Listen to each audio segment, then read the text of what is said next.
Nature nurtures.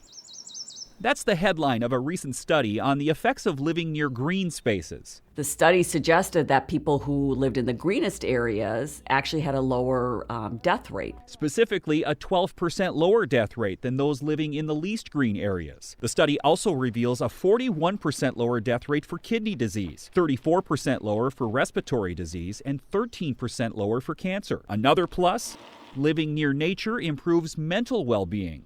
There is something about being around greenery or being around nature that has a positive impact on health. Internal medicine specialist Dr. Vandana Bhide says you don't have to live in the country to reap the benefits.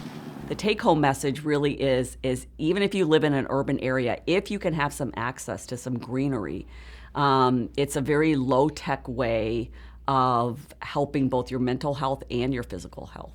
For the Mayo Clinic News Network, I'm Jeff Olsen.